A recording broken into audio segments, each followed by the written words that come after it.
and welcome everyone to CCSA Talks. I'm Sara Honarmand Ebrahimi, as some of you probably know. I'm a Humboldt Research Fellow at the Art History Institute, Goethe University, Frankfurt am Main. And for those who join us today for the first time, CCSA Talks is a platform created by the Center for Critical Studies in Architecture, which is a collaborative research cluster between Institute of Art History, Goethe University, Frankfurt, Department of Architecture at the Technical University Darmstadt, and German Museum of Architecture in Frankfurt. And CCSA talks are not only for the so-called finished works in forms of publication, but also for presenting work in progress. And in this phase, probably perhaps unique platform. This semester, we have 3 talks. I'm going to share my screen so you can see. It is clear. Can you see it? Yes. So we have 3 talks, but we are kind of going to travel half of the world from Montreal in Canada to Tampere in Finland on 8th of May, and finally to Tehran in Iran on 19th of June. And just that short introduction. And this evening, I'm very happy to welcome and introduce Cigdem Talu, who is joining us from McGill University in Montreal. Cigdem and I got in touch almost 3 years ago because of our mutual interest in history of emotions and history of experiences. And we have been in touch since then. And currently we are co-organizing a conference, online conference, which is going to take place in June between 22nd and 24th. And hopefully the program is going to be available this week. And we will share some more information in the chat box later for anyone who is interested. And this talk today and the next talk, which is going to be on 8th of May, are kind of preliminary to that conference. And we are very happy to be able to organize them in collaboration with the CCSA. Cigdem is a PhD researcher at the School of Architecture at McGill University in Montreal, and her dissertation focuses on women urban experience in late Victorian London, the concept of urban atmosphere, the history of feelings, and urban travel writing. And her project is supported by Research Council of Canada. And with that short introduction, thank you for joining us, and the floor is yours.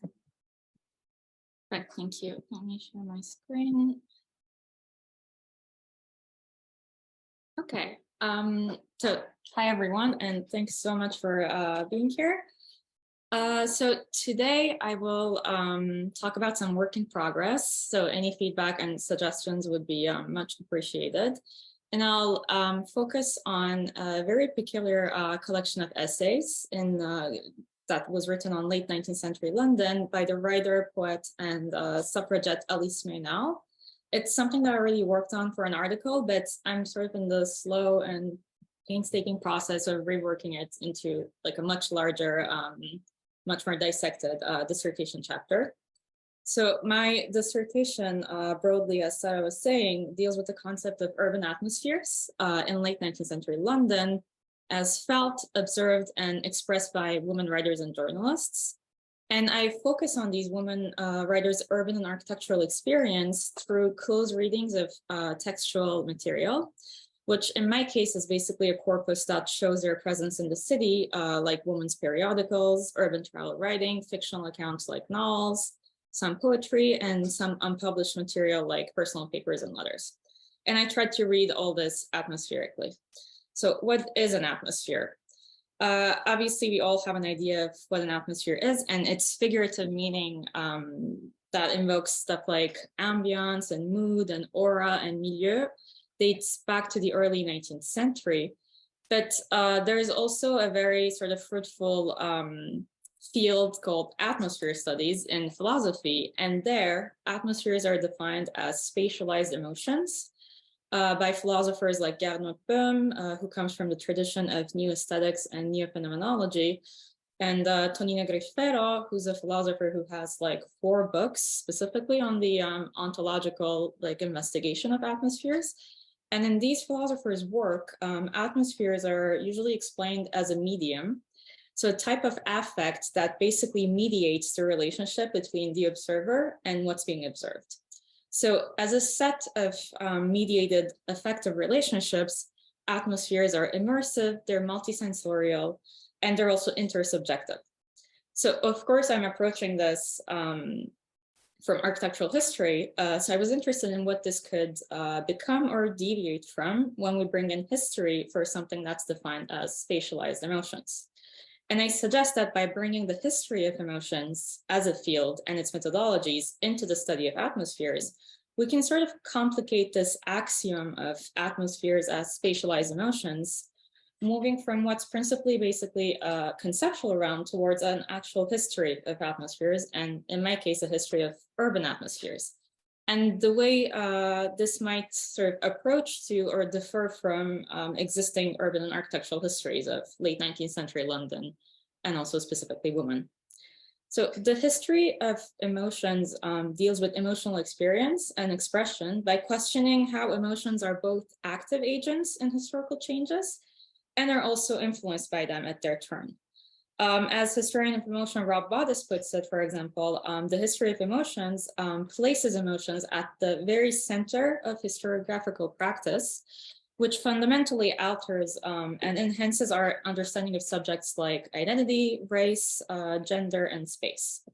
So basically, the gist of the history of emotions is that emotions are historically mobile and they can be studied as historical agents. And as a discipline, it's very much concerned with space and architecture too. There are a lot of architectural historians who currently work on this. Sara's work, or Keith, who I see here, are very significant examples of this, for example, and some other recent examples from non-architectural historians that I was very interested in. There's a book called Urban Emotions, edited by Katie Barkley and Jade Riddle, where they argue that emotions do significant work in producing a city.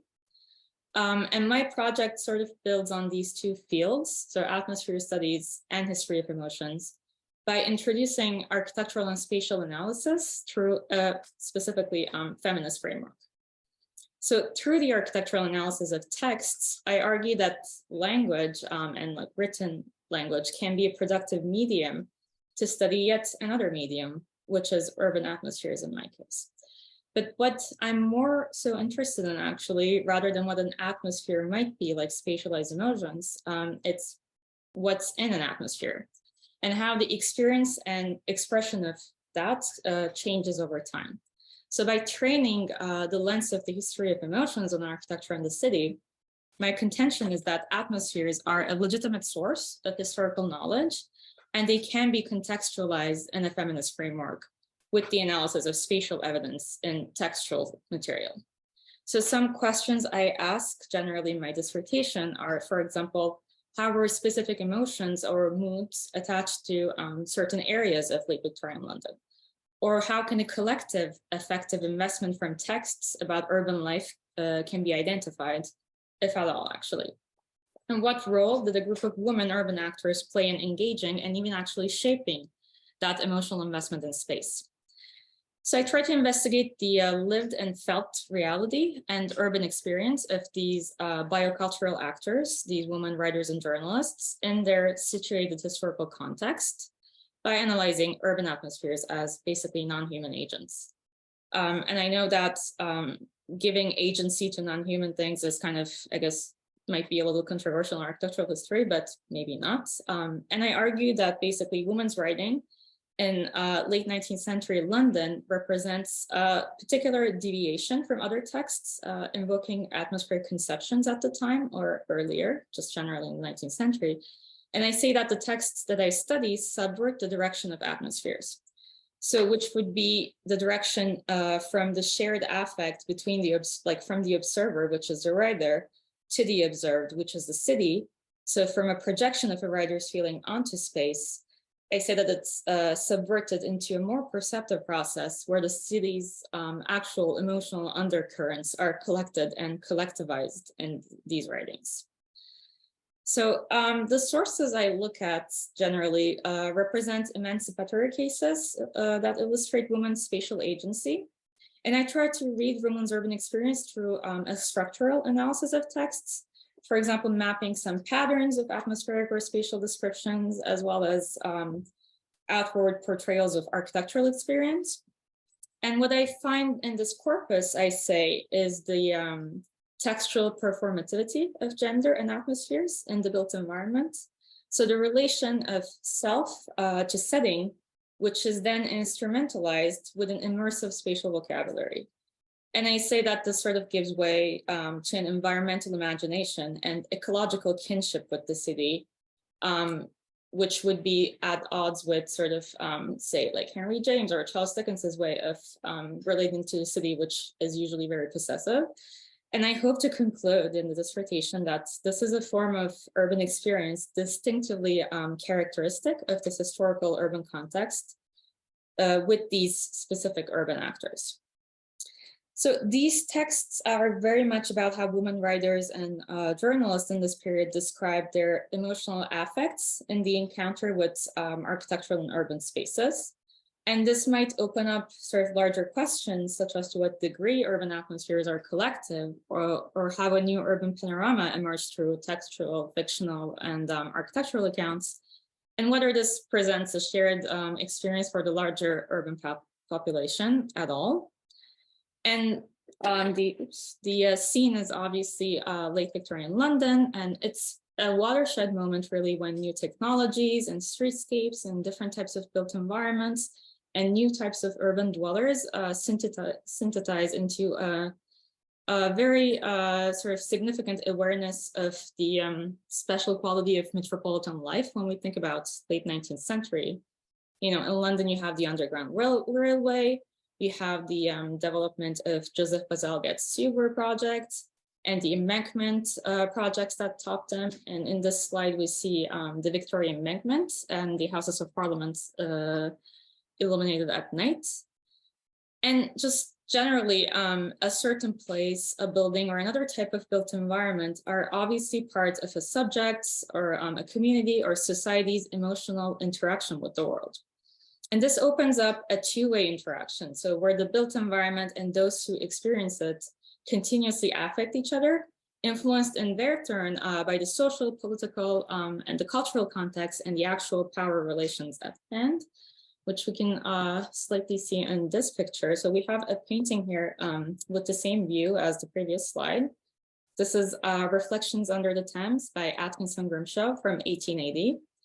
It's a painting that I sort of analyze like in almost everything I do, and I sort of discover new things every time. If we were to do a really quick analysis of the painting in terms of atmosphere, so we have, for example, 4 different types of light sources here, which presses on the importance of nocturnal life in London at the time. So we have the electric lights on the embankment, which they put on for only a couple of years, and then they went back to gas for aesthetic reasons. And then I think it got reinstituted in 1913 permanently. Then we have the gas lights on Westminster Bridge behind. We have the moonlight, and we have the Big Ben lit up, which indicates the Parliament is still in session at night. So this is sort of a straightforward way to look at atmospheres as climate and the representation of climate, and why I want to show a painting before texts. Grimshaw's night scene captures the interplay basically between street lighting and climate and the people using the embankment.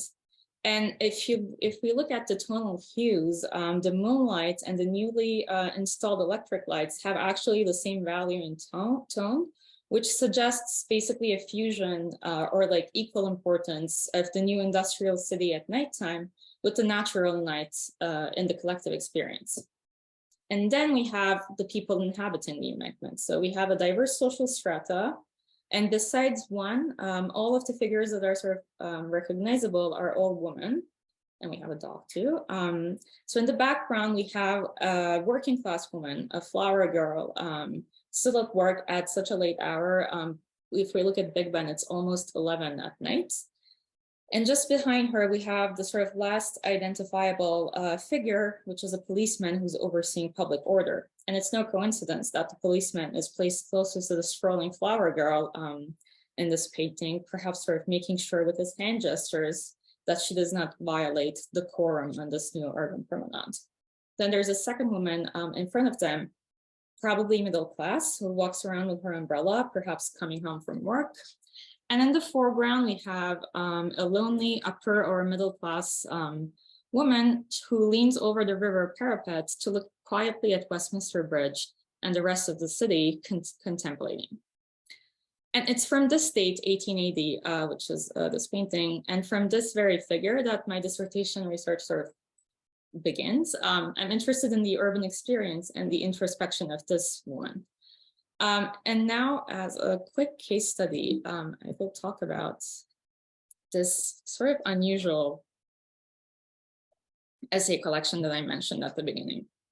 I'm sort of making a leap because I say my theory of urban atmospheres, but then I'm going to say that this very book actually contradicts it. And I mean, I generally frame my dissertation as a experimental investigation, which means it might fail.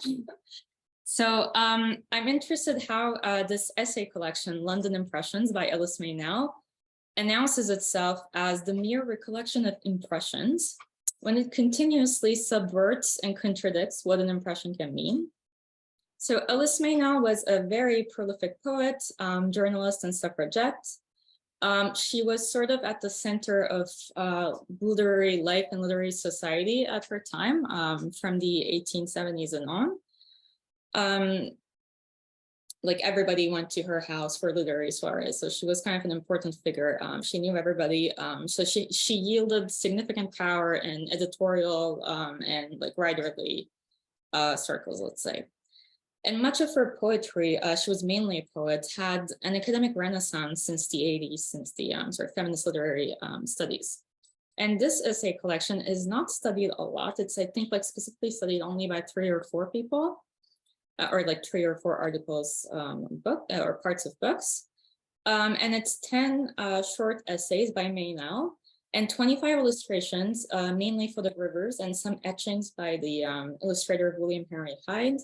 And we can note that actually Hyde's name comes before Maynell, although she was the more famous one and it's her essays. But the illustrations are very beautiful, I think. So the essays, most of besides one, all of them were first published in Maynell's unsigned weekly column, The Wares of Autolycus, in the Pall Mall Gazette between 1896 and 1898. And there's unfortunately actually very little record about the publication process of them as a collection. William Henry Hyde is brought to the project by the publishers to illustrate the essays. And the book as a collection is very hard to categorize. So it's not travel writing. As a collection, it doesn't really read as journalism, although most of them come from a weekly column. They're not necessarily directly poetic. Although we can define some of the essays as lyrical aesthetic writing, Maynell doesn't really describe London's daily life. She doesn't praise or celebrate the grandiose metropolis. It's usually quite the opposite. And in terms of illustrations, Hyde's photographers are highly suggestive, and they're not mere representations of the essay topics.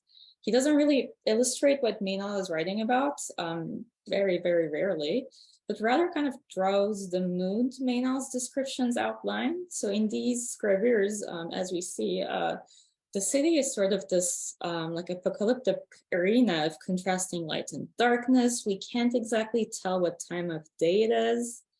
And the inhabitants and the built environments are almost sort of fighting for the actual focus. And this technique, the photographer technique, it works with varying depths of inkwells, which makes it possible, like here, to play with tonal changes in this way. that are then registered by the eye as a continuity, like an impression might be. And this allows Hyde to basically compose these images with incredibly enunciated weather conditions, as if the whole city is on fire or like under the smoke or something. While at the same time, he's able to put in details of street life, or for example, like zoomed in street lighting in an almost photorealistic way. Okay, but if we go back to the essays, so the very first essay in this collection, The London Sunday, starts with Meynell saying that, so she says, "This seems to be a thing that all exclaim against, but few see. The phrase is never varied, a sure sign of lack of experience. One cries, 'Oh, the London Sunday.' And another, 'It must be too dreadful for foreigners.' And before the topic disappears, something yet vaguer has been said in a flickering manner as to the boulevards. But in fact, London Sunday is little understood, even by those who know its aspect, and the greater number do not even know so much." So there's a mythopoetic implication here. No one knows what a London Sunday is, but Meynell will tell us. It's implied that she possesses some sort of deeper knowledge or a way to tap into the ontological mechanics of the city to pass on the message to the readers. So this sort of attitude repeats itself in most of London Impressions, and we can point to Meynell's poetry and identity as a poet for this sort of mythopoetic approach to the city. For example, in a poem of hers, Meynell says, and I quote, "I clasp mystic strings at rest, for I, in the man's world of linked desire, have found a more mysterious lyre."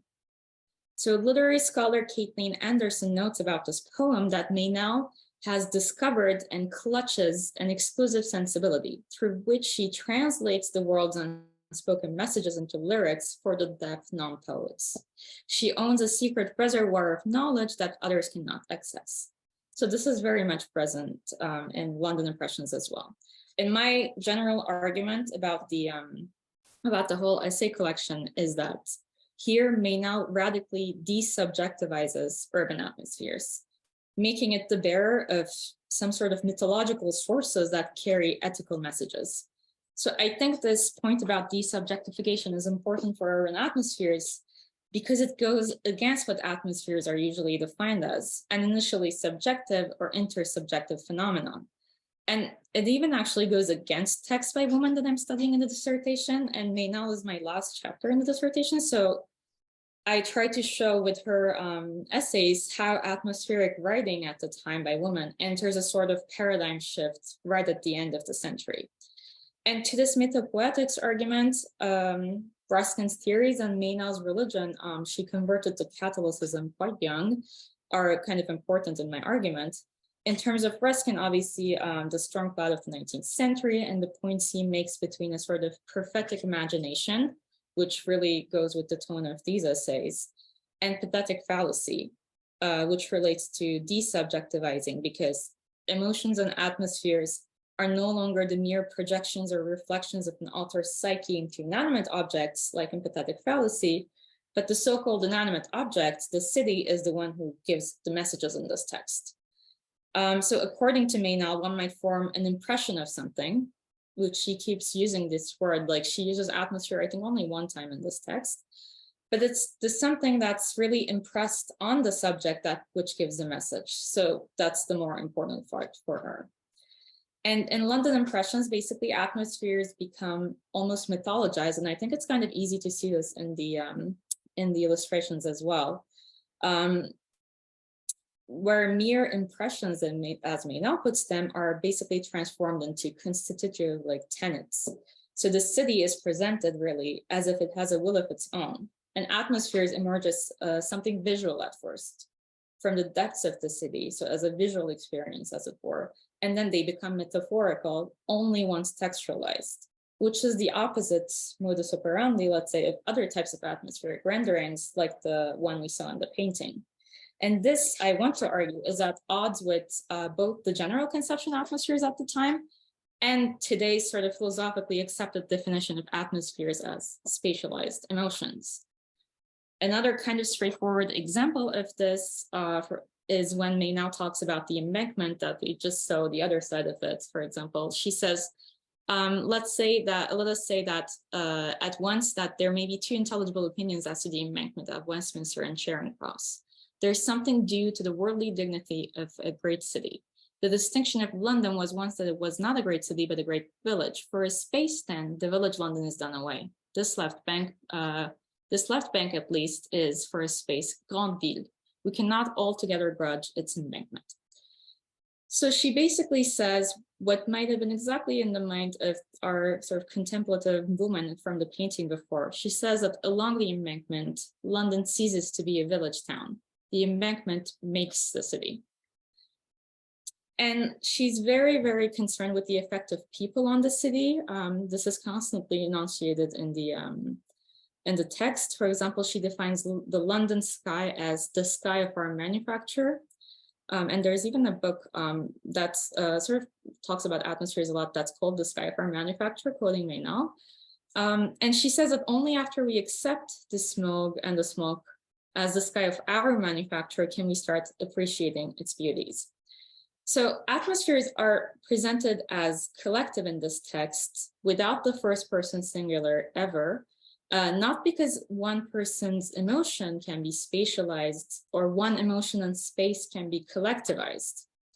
Atmospheres here are sort of bestowed with the sense of collective affect because they become metaphorical and mythologized only after having appeared through pictorial descriptions. So atmospheres come from within the city here. They're already there in the smog, on the walls, in the movement of its people. Atmospheres are what the city feels. So they're not spatialized emotions, but rather emotionalized, articulated spaces. And by textualizing these, Maynard mythologizes them. So the impression she talks about ceases to be a series of sort of mental poetic images, like they might be in earlier writings by, say, George Sala or Charles Dickens, but Maynard really tries to see sort of larger currents that inhabit the city. London becomes almost moralized in a way, but only through what's already there. And this can obviously be related to sort of a religious aptitude as well. And I think this represents some deviation from aesthetic theories of the time, and also from those Maynard might have been influenced by initially, like Ruskin and Turnerian seeing. I should note that Ruskin was basically a family friend of hers, so was Dickens. Ruskin was the first person ever to read young Alice's poems, and Maynard wrote a book about Ruskin's work the year he died. I still have to check this, but I'm speculating it might actually be one of the first or the very first monographical book on Ruskin. So we could say that Maynard takes up the idea of the visible in Ruskin, which is a fundamental notion of his, which means that there is a moral content in what you see, but she strays from it, or rather adds to it. I think she says there isn't simply a moral content in what you see, rather there's an affective content in what you see. And by describing that, one can glimpse at the moral. So Maynard's seemingly lack of pathos in her writing, because strangely her language is not emotional at all. So I think in the end, this is her strength of looking and not projecting her own emotions onto space. It's in this act of seeing and observing that the city's own emotions come, and not from the projecting. And to conclude, I would say that this has several outcomes. So the gendered aspect of impressions.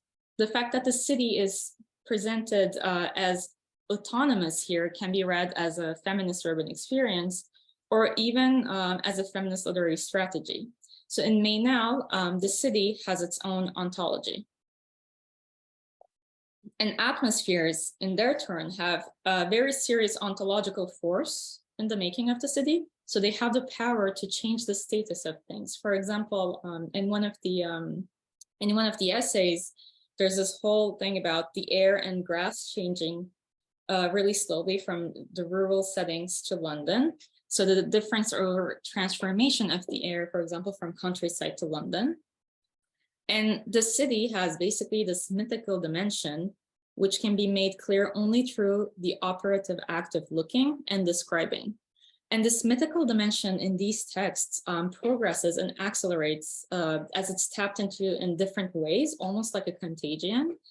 And as this dimension accelerates in the essay collection, we can start pinpointing the actual socio-historical context of the city by basically reading into the atmospheric historicism of the city, we could call it. And architectural metaphors and description and these illustrations, of course, contribute to and really drive this kind of reading. By the end of the essay collection, this is the last essay and a small citation from it. It's as if the city is on fire. So Meynell talks about perpetual fires, of course, even referring to 1666 and to today. And this last illustration in this slide by Hyde is actually as if the city was on fire or light beams that look like fire. So there is a sense of impending doom with the illustrations and the text becoming more and more apocalyptic and almost like hinting at a vocabulary akin to climate change. Like here she says that the town covers her fire, sits darkling in her daily and nightly burning. And she says that even in rural places, even in the north, where the factories make a denser cloud, you find the blue close by and the horizon cleaner, or so it seems. Here, the fiery Ariel has no delicate companionship, no one near but Caliban. So lastly, in Meynell's writing, to return to my argument, the notion of affect gets liberated from subjectivity. So atmospheres are collective, not simply because they're felt collectively. You know, atmospheres related to events like ceremonies or uprisings can manifest themselves easily in this way. But everyday atmospheres are collective because they embody moral and climatic conditions of the city. And we can scrutinize these conditions only after they're described and textualized or visualized, I guess. So this means that the atmospheric as a condition is necessarily a combination of spatial and literary modes of existence. So in this case, Meynell's atmospheres are not simply the harmonious attunement with the city or the uncanny discord one feels in relation to their environment. There's something beyond that. This very doubling up of these two modes of existence, the spatial and the literary. And of course, when I talk about this beyond, I think I have yet to articulate it better. And I think this is about it. Thank you.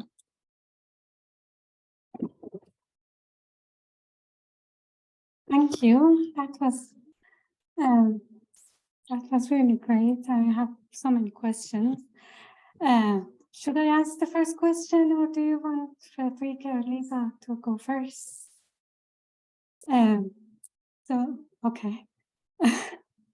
I just start myself. But one thing that I want to ask, I think, about like history of emotions and like this thing that instead of imposing this, what is emotions or what is experiences, to recover certain other maybe voices. What I understand that you are doing is that trying to go the other way to see what they understood, and when they try to introduce a different understanding of here atmosphere, they then actually that it's then that we can start to understand, like to recover their voices. And I just wanted to know, is it that's what you are doing, trying to do, and especially in relation to this subjective, and if that is what you are doing, is it like other publication in relation to atmosphere before the publication of her books? And is there something to know what happens after? Like, did her books forgotten? What happened to that book afterwards? I don't know if it's clear. Yeah, I think it is kind of what I tried to do. I mean, so she wasn't forgotten at all, really. I mean, she died in 1922. So she was kind of active like during the first part of 19th century too, like Virginia Woolf reviewed her things. She knew her, like she was very, very much in the center of like her literary, like the literary circles of her time, like with Oscar Wilde and like George Meredith, other like sort of really famous poets. So it's not that she was forgotten, but this book is studied by like 3 literary scholars in detail. But what I'm interested in doing is that I started this project like with the idea of the planeuse initially, but then I didn't want to like focus on that necessarily, just because I was interested in not necessarily in the first person singular again, like in the way they moved, so that I could find like examples that fit this, but rather I sort of looked I tried to see like what the text says to me. And the thing is, there are a lot of contradictions, like the case study that I looked just before this, which is a novel published in 1894 by a journalist that Maynell knew very well too. It's like there I have this argument where very specific emotions are tied to very specific like dimensions of space, like the domestic sphere, where like, for example, the protagonist of this novel just like continuously leaves men behind in the domestic sphere. So it's like subvertive, or like she goes to have this sort of ecological kinship with the city in a panoramic view whenever she needs to think about her life. So like there it's easier to spot patterns and like specific emotions. But I wanted to do this text, like I want to present this text here because it sort of still baffles me. So, and it's very much in contradiction to like what I actually looked at before. I'm going to start from like my side of like who is the first on my screen. So Sarah, if you want to ask the question first. Sure. Thank you so much. That gave me a lot to think about and somehow ties in with several things like on metaphors that I worked on a little bit, and going back to when I did looked into like literary descriptions of the city in comparison to photographic descriptions. And so I also found this like putting together the images and the text from two different people, there's something in that. So when you talked about it's baffling, I think that also is sort of like, it's really difficult to tell it apart or to think of one without the other, because you can't really, that's how you saw it for the first time. But that's actually not my question, which is more general. And he talked at the beginning before, or in your introduction, about like a comparison or more like a difference between a possessive and non-possessive atmospheric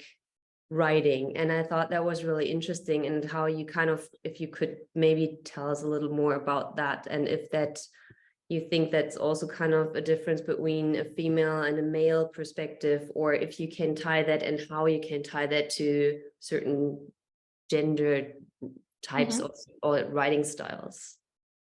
Yeah, that's I think a really interesting question, and I try not to maybe go like full on the comparative way, otherwise I think it would just be like, it could just be about that. But just very simply, for example, like when you think about Dickens's novels, there's a moral story, right? Like there's a moral to the story, and that's reflected in the atmospheres of the city. So it's atmospheric in a very different way. Or, for example, I do this comparatively in that novel I'm studying because the writer knew Henry James too. For example, Henry James's writing on London, he has like these very specific sentences where like he possesses the city. He owns the city. Like I think he literally does use the word own. Whereas, for example, in the novel I'm looking at, and it's a very autobiographical novel, it's called The Story of a Modern Woman by Ella Hupert Dixon. It's her only novel because she was a journalist and editor. For example, in that book, the protagonist constantly sort of tries to grasp the city, like literally with like a bodily vocabulary, but she always says it's in vain.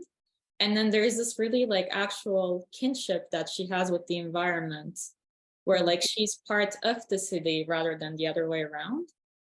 Or just even thinking about late 19th century London, I recently worked on a project where I looked at city guidebooks, like late 19th century city guidebooks. And there, for example, it's very clear how, for example, the police is represented in the city, how like certain institutions are represented, and obviously there are no women's spaces. So yeah, I don't necessarily look at women's spaces either, because then again, I think it would be sort of prescriptive. I just sort of found these texts and I call them a corpus, and then I say like, okay, let's like ask these text questions and then see what they say. That's why I keep saying like every time I present this project, that it could fail because it's just questions. Well, but I think it won't fail, or it can't really fail because you will get some answers. It's just exactly. different ways of. Yeah, but, exactly. So I get different types of answers. So I don't get the hypothesis, you know, like proven like time, but yeah, no, it's really interesting. Thank you so much. well, thank you. Lisa, if you want to ask a question.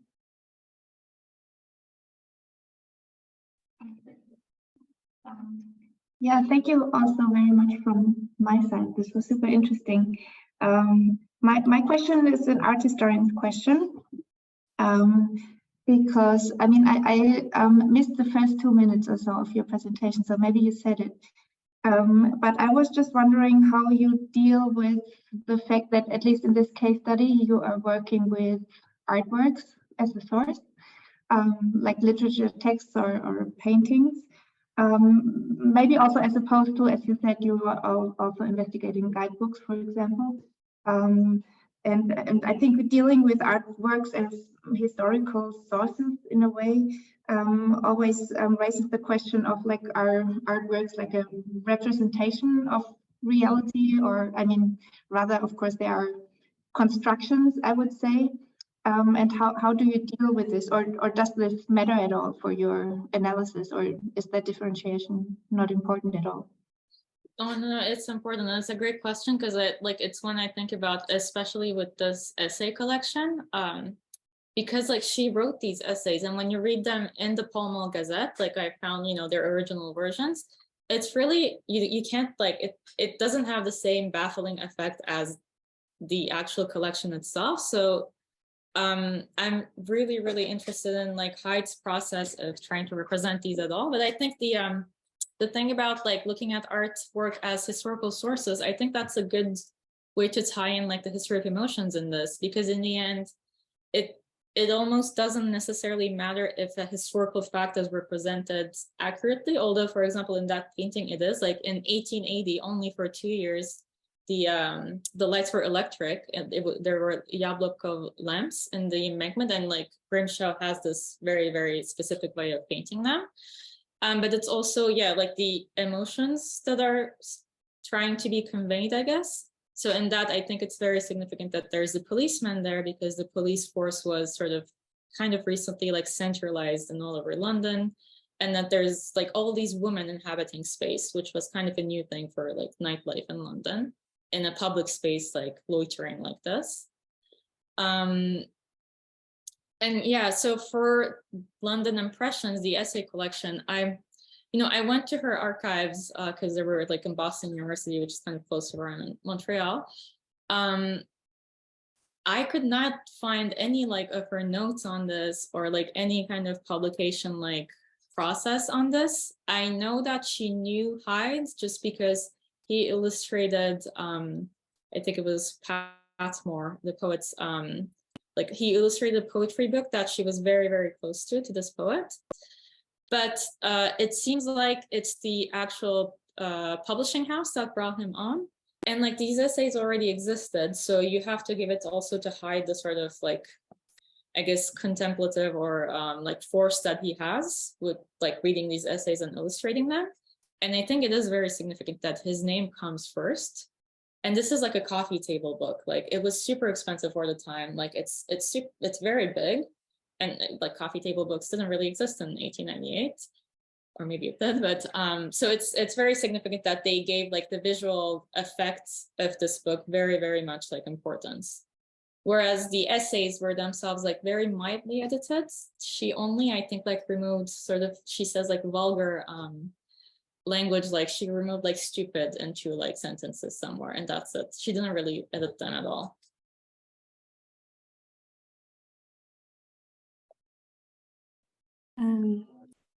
Kate, if you want to, I hope I pronounce your name correctly. Sure, thanks. Well, thanks, Cigdem. Great to see this material and where it's kind of getting to. I guess, my question sort of piggybacks on Lisa's, and it's about representation versus reality, right? Mm. Which there's this kind of temptation, right, when we're looking at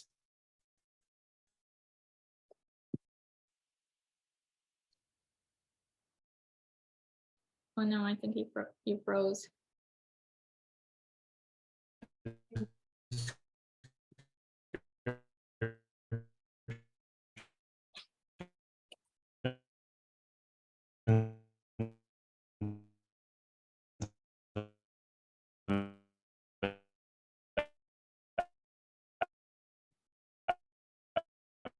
Can everybody hear, or is it just me?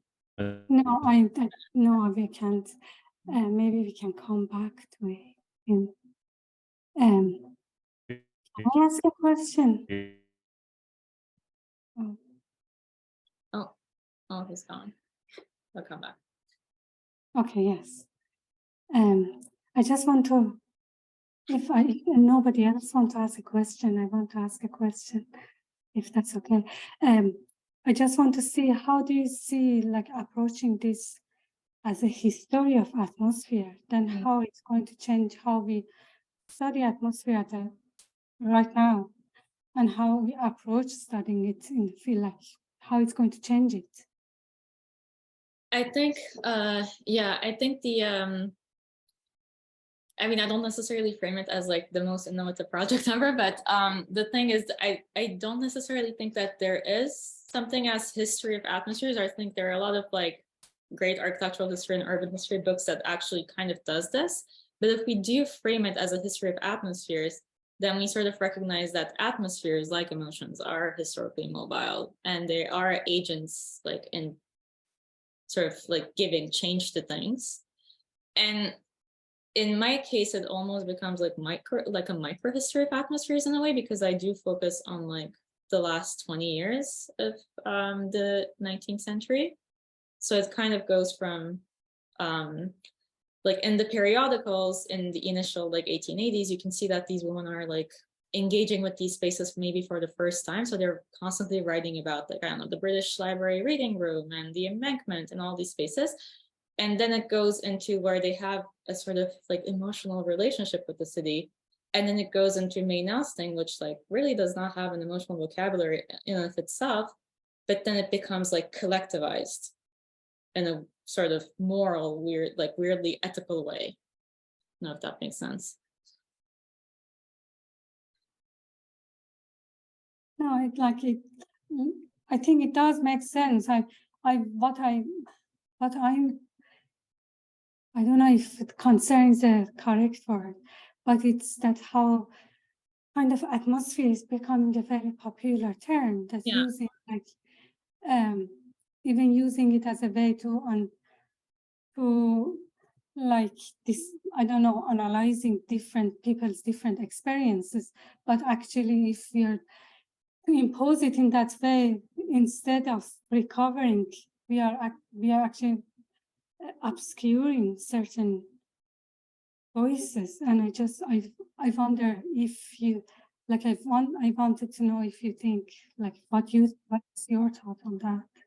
Oh yeah, in the end, there is a lot of like archival absencing, let's say, in these things, because the women I'm like currently looking at, they come from like at least semi like privileged backgrounds. Like they have, and they like yield a lot of sort of editorial power at their time. But it is stuff that hasn't been really looked at in architectural history. So I try to at least like architecturalize that. But I also, like as like tangentially, I try to look at more like inclusive sources, because in the end, like what gets published is also something else, right? Like whether in periodicals or an actual like novel or essay collection. Of course, like there are a lot of like power relations in that. So I have like, let's say, alternative like smaller projects where I look at like actual architectural sources trying to look at women's agency. It's not necessarily just in London, but yeah, there's, I guess. Yeah, thank you. I think Kate is back. If you want to ask your question, sorry, we lost you. Sorry, yeah, I'm not sure what happened there. It may be redundant at this point. I was just interested in, you know, the extent to which you're looking at sort of specific emotion terms or emotional rhetoric here, you know, if there's any sense of hoping to kind of recover, you know, some real sort of collective atmosphere that was present or, you know, floating around in Victorian London, or if you're really interested more at the textual level in the modes of expression that these women found possible, I guess, at that moment.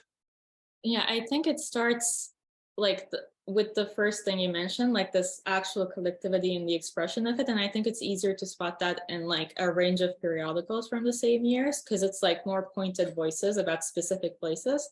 So I kind of start with that, but then it gets like decomposed in a way with like subjective voices. What I like about May Nelson is that like it gets decomposed from sort of like a straightforward collective thing into a very subjective voice seemingly, but then it's actually incredibly collective in the sort of like authority and like ethical messages she tries to give, or like these things she says about London. So I like the contradiction that like seemingly it gets completely decomposed, but then you look at it, it actually gets desubjectified in a very like collective way. Yeah, no, it's fascinating. Yeah, thank you so much. Thank you. Yeah, and I see Anna Maria Meister's comment. I am in touch with Anne Haltz. I love her work, and with the people at ETH, Women Writing Architecture. I'm actually presenting on the novel I was talking about in their conference in September. Yeah. And I think Daniela has a question. Actually, I do. Thank you. I'm sorry, I'm trying to do both things at the same time. Then it's a kind of interesting. Yeah, so thank you, Cigdem. I think it's a fascinating topic. Yes, I was just going to mention about Anne Hult's project, but Anna Maria also already brought this because it's a very interesting, I mean, work she's been doing and the network she has been creating and engaging. I don't know what is the stage of your research, which I mean, if you're concluding it, starting it, but I was very curious about the structure of your piece, how you would intend to present it. Would you like if you could share with us? I don't know if you have already like a table of contents or a structure, but how these stories are actually reviewed and by you, how you organize your ideas. That would be very interesting to learn more from it. Thank you. Yeah, I'm sort of like in the middle of it, let's say, because I write in a kind of disorganized way where I wrote about all these things and like some of them I publish them too, but then my argument changes. I don't know if this is a good thing or not, but like for the dissertation, the arguments are completely different, or at least like just blown up, let's say. But the way it goes is that because I started with this like specific painting, because I was just like specifically interested in nocturnal atmospheres in London and women's sort of like flâneuserie, let's say. So I kind of start with, I guess, yeah, like a general conception of like what an urban atmosphere is, like a literature review of history of emotions and all that, and also like how it relates to other like histories of experience that have been done by architectural historians. And then I start directly with the periodicals. It's kind of it tries to be like inclusive survey of what's out there from the 1880s and on. And there are particular figures there that are more present, like the poet Amy Levy, who wrote a lot. Who wrote a lot on the city, like in actual newspapers. So I start with that and try to say like, okay, like there was a sort of general contention in London at the time by women that they wanted to explore these spaces. They worked on them, they worked in them. And from there I say, okay, let's look at some like specific case studies. The one in the middle, I still have to decide which one of the books I'm looking at that I wanna sort of analyze.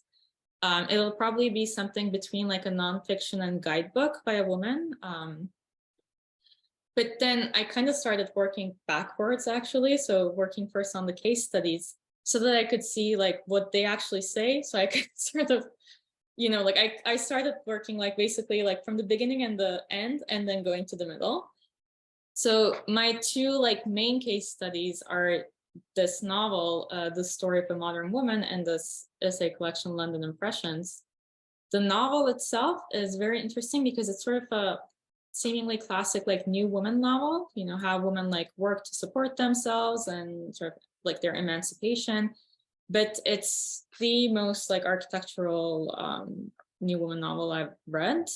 It studied a little in literary studies, but I kind of do like an actual like architectural analysis of that, and that was an like seemed like relatively easy one to do because you do have very, very specific patterns in the text. Like you can sort of blow up the text and then like point to patterns and then like bring them back under the patterns. So it's sort of like you could do a digital humanities project or something with it. And I tried to do this initially with the periodicals. I would just like spot every time there was like atmosphere, emotion, an emotional word. But it was more interesting to actually like tag these under specific spaces and places and then see what they say about the specific place, how it differs, or it's the same thing. So not just atmosphere, but like actual areas. And then, yeah, after the novel, I go through sort of like follow, like it's chronological.